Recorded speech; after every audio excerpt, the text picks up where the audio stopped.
Hello, welcome to SEPAC Tutorials. My name is Kobe.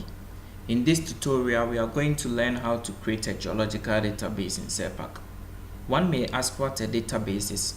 A database generally may be defined as an organized collection of data, and so therefore a geological database may also be defined as the systematic collection of drill hole data.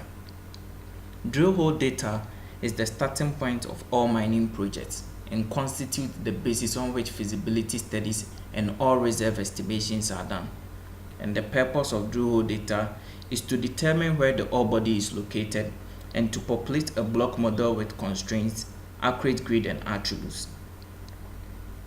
SEPAC uses a relational database. When I say relational database, it's a database that has a collection of tables of data items, all of which is formally described and organized according to the relational model.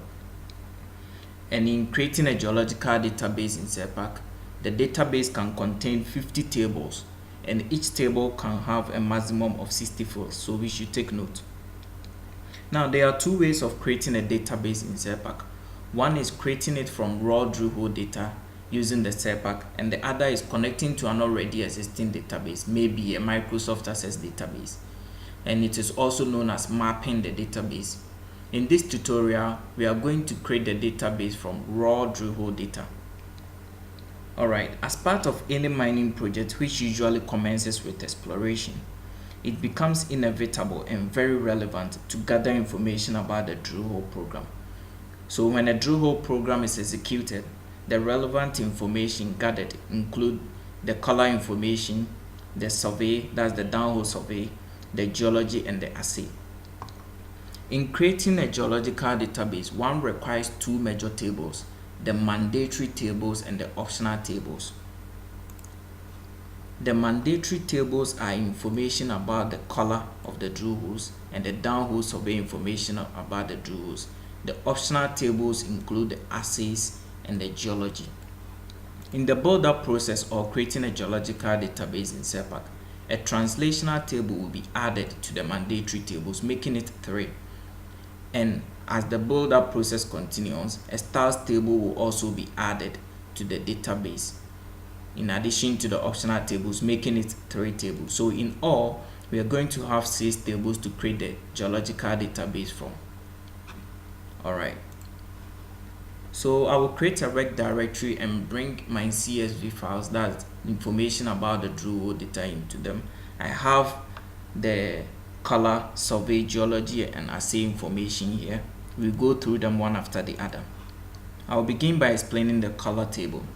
The color gives the location of the hole in space, that's the actual position of the hole in reality.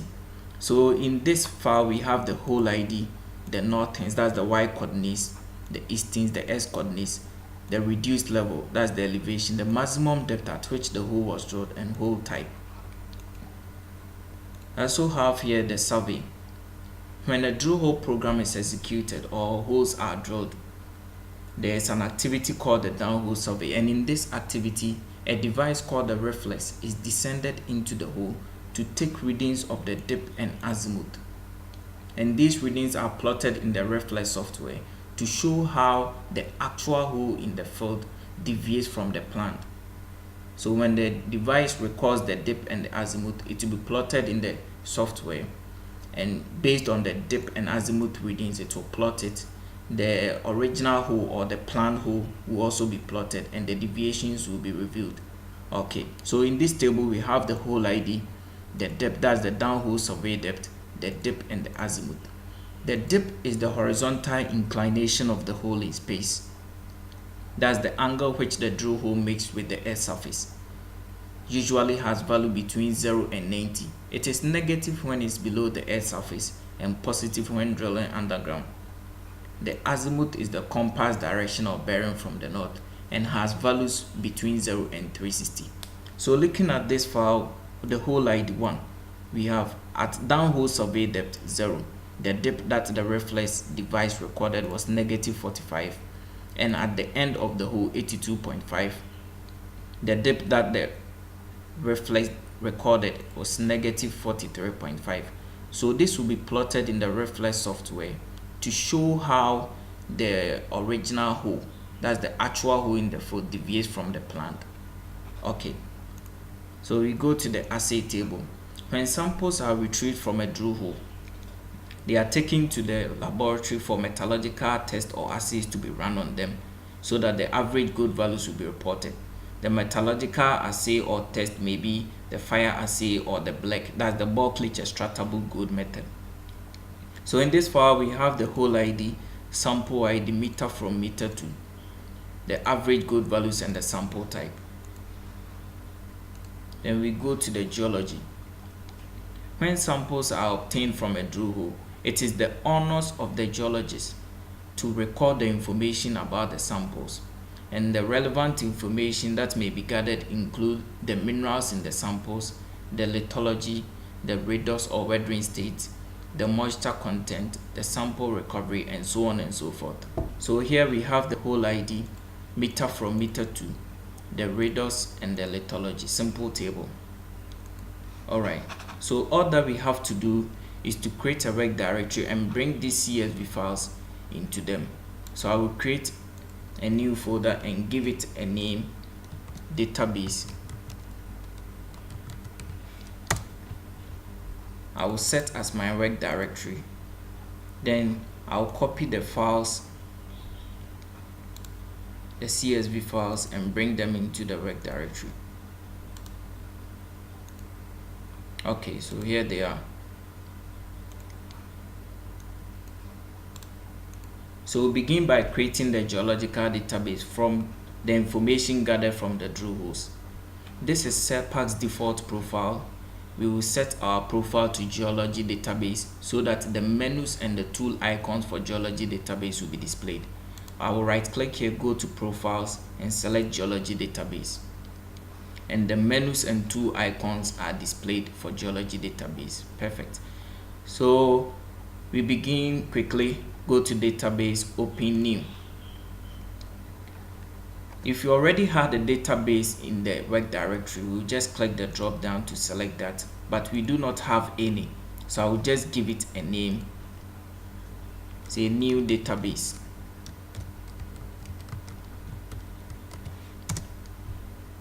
And I'm to confirm the name of the database, as you can see here, new database.ddb. The .ddb is the file extension for geological database in SERPAC. So it's either I press apply to continue or I cancel to re-enter the name. I would want to maintain the name new database, so I'll click apply to continue. So this is the name of the database and the database type. As initially discussed, SERPAC connects to so many types of database, such as Access, Paradox, Acquire, Infusion, and so on and so forth. So we click the drop down to see the list of database types that we have. We have Paradox, Paradox 5. ODBC is the Open Database Connectivity. This is General Access, and these are two different versions of Access, 97 and 2000. For the purpose of our work, we are going to choose General Access. Here we have stored and calculated. When stored is selected, it tells SERPAC that we have preset some coordinates, or we have stored some coordinates that we want SERPAC to read from in the calculation of the Y, S, and Z coordinates for survey and samples. But we have not preset or stored some coordinates, so we will select calculated. And when you select calculated, it tells SERPAC that you do not have the Y, S, and Z coordinates for the survey. Thus, for the downhole survey activity, it is required that we provide the coordinates at which we do the survey, the depth at which we do the survey.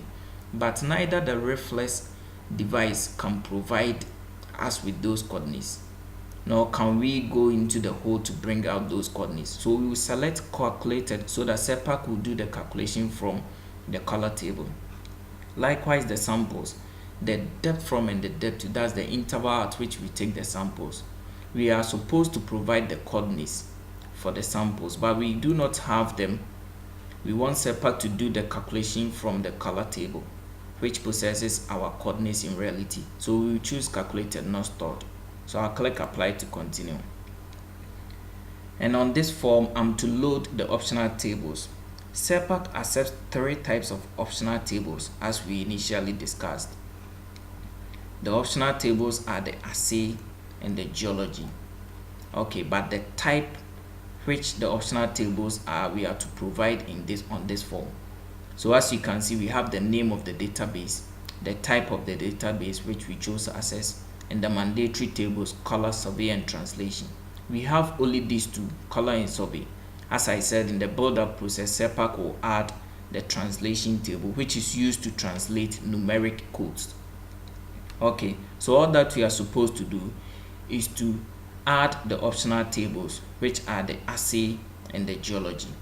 All right, so we have assay here. Right click and add another for geology, and we go to the table type. There are three types of optional tables. As I said earlier on, we have interval tables, point tables, and discrete tables. Let me click the drop down for us to look through the list. Interval table requires data at an interval. That's the depth from and the depth to, usually associated with downhole samples. The point table also requires the point to, that's the depth to at which you take a value or you record a reading, and is usually associated with piezometric readings. For instance, if you are taking the level at which the meniscus of water has dropped down to in a measuring cylinder, you take the depth to value. So that's a point table. And we go to the discrete table. The discrete table requires data or the coordinates of a point in space, usually associated with geochemical sampling. That's for a stage like soil sampling, the preliminary stage, where you take samples at designated points. It is required that you provide the Y, S, and Z coordinates and maybe append a sample ID which may be unique. But looking at our assay and geology table, which we gathered from the drill holes, we have meter from and meter to, indicating that it's an interval table. Likewise, the geology table, we have meter from and meter to, so they are all interval tables. So we have to select intervals for the table type. Now I go to the time dependent section. When you check a time dependent box, it means that with time that value will change. For instance, if I check the box for the assays, I want to tell SEPAC that when samples are retrieved from a drill and taken to the lab, the average gold values that are reported will differ from when taken to a different lab. But when you take a samples to a different lab, the gold values that will be reported will not vary much. Even if there will be a difference, it will be some decimal values, and that difference may represent a nugget effect. Likewise, the geology. The rock type in the ground will continue to remain in its natural state, unless maybe acted upon by some deformational processes or some external factors such as temperature and pressure. Otherwise, by nature, that's how the rock is in the ground. So if the rock in the ground is phyllite, it will continue to be phyllite because that's by nature how the rock is. So no need checking the boxes for the time dependent. I'll press apply to continue. And on this form, I'm to load the fields for all the tables. Now let me use the color to explain. We have field, type, nulls, index, length, number of decimal places, low bound and high bounds. I will explain these sections one after the other. I'll begin by explaining the field. Let me use the color to explain because we are on the color tab. These are the fields. This is the table, that's the header of the table, and these are the fields.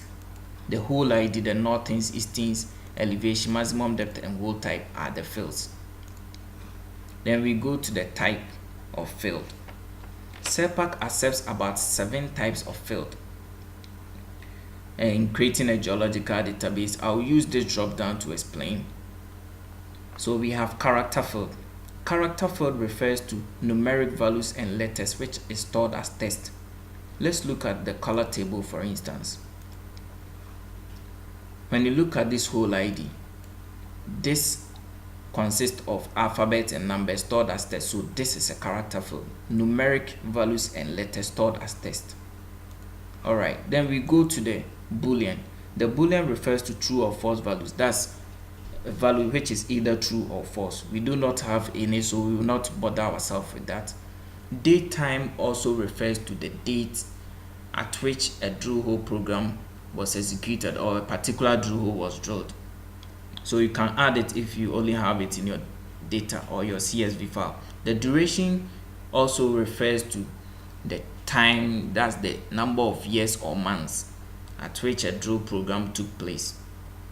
The integer also means numeric values with no decimal places, and the rel refers to numeric values with decimal places. So take note the difference between the integer and rel. Memo is just a short piece of information that you can add to a database. Okay, so that is it for the field type. Then you go to nulls. Anytime a box is checked for a particular field, it tells SERPAC that it should report that field as blank.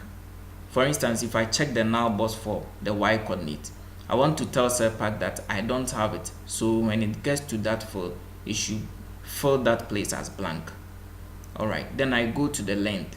The length of a field is the number of individual characters in the particular field. For instance, when you look at the color table, we have 1, 2, 3, 4, 5, 6, 7, 8. Together with the hyphen, we have 8 characters. So it is the number of individual characters for a particular field.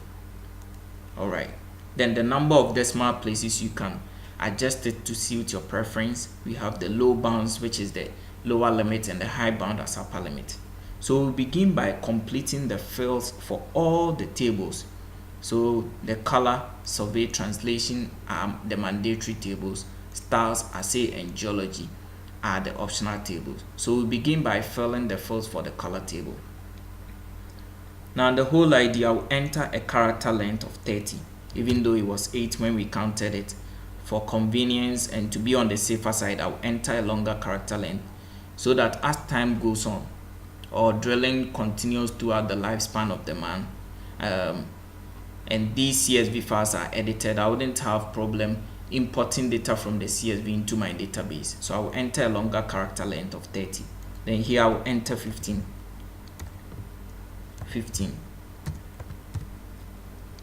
Maximum depth 15. Then we get to the whole path. As you can see, the box for the null section has been checked for the whole path, indicating that if you do not have it, SERPAC should provide that field as blank because we do not have it. That's why SERPAC has already checked the null box. And even looking at our color table, we do not have any field called the whole path. It's rather whole type. Okay, so we'll not worry ourselves with the character length. You can adjust the number of decimal places to suit what you want. So aside these mandatory fields, if there are other fields in our color table, we just bring them to the optional field. So let's have a look at the color table. We have the whole type, and it's a character field. That's alphabet and numbers stored as text. Okay, so I will enter that one, the optional field, whole type, and it's a character field. I will enter a longer character length to be on the safer side, and I will choose the mixed case. If you choose lowercase and as time goes on someone enters an uppercase characters, you have problem loading or importing data from your CSV. Alright, so to be on the safer side, you choose mixed. Then we go to the survey table. Survey table, I'll enter 30 for the whole ID because whole IDs are usually longer. I'll enter 15 for the depth, a downhole survey depth. And as you can see, we have Y, X, and Z coordinates. We do not have these coordinates as initially discussed. We want SERPAC to calculate the coordinates from the color table.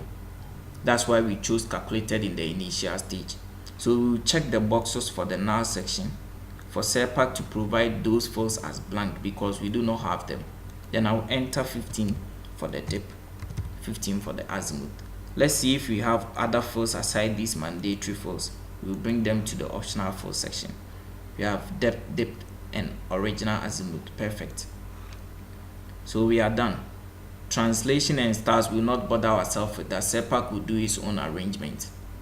The styles is required to display the colors of the drill holes in graphics, and the translation is used to translate numeric codes. Okay, so I'll go straight to the assay. Then I'll enter a character length of 30, a sample ID of 30. As you can see, the box has been checked. The null section has been checked for sample ID. So that means if there is no sample ID in our assay table, SEPAC will report that field as blank. That's why the box has already been checked. And looking at our assay table, we do not have some areas we may not have a sample ID due to errors that some technicians are bound to. So you have to check the box to tell SEPAC that if by mistake you do not append a sample ID, you should report that field for the sample ID as blank. That's why the box has been checked. Okay, then the depth from our enter 15.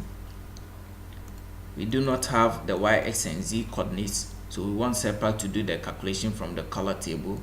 So we will check the null boxes for SEPAC to provide those fields as blank. Then I'll enter 15 for this. We do not have the coordinates for the two values. Then we will bring the optional fields aside these mandatory fields into this section. Let's look at the assay table. We have the average gold values and the sample type. The average gold values is numeric values with decimal places. So it's a real field, and the sample type is a character field. That's alphabets and numbers stored as text, but here we have only alphabets. Beautiful. So I will enter AU average ppm. Then I'll add another field, sample type.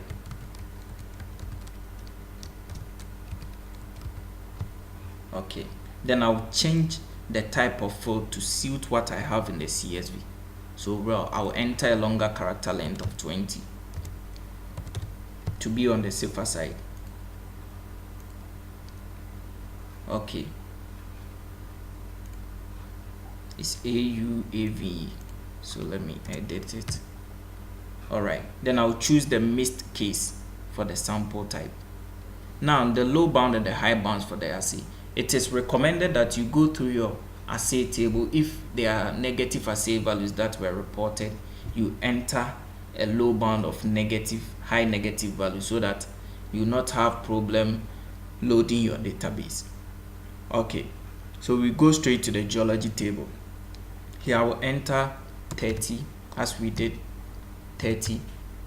As you can see, the box for the null section has been checked for the sample ID, telling SEPAC that if we do not have a sample ID in our geology database, it should fill that field as blank. Alright, let's look at our geology table. We do not have a sample ID, so it has been checked. Perfect arrangement by SEPAC. So we will not worry ourselves with the length. Then I'll enter 15 here. We do not have the coordinates. That's why we chose calculated. So I'll check the boxes for the coordinates. Then I'll add the other fields to the optional fields section. Looking at the geology table, we have redox and lithology. So I'll bring them to the optional fields section. Redox. Then I'll add another field, lithology.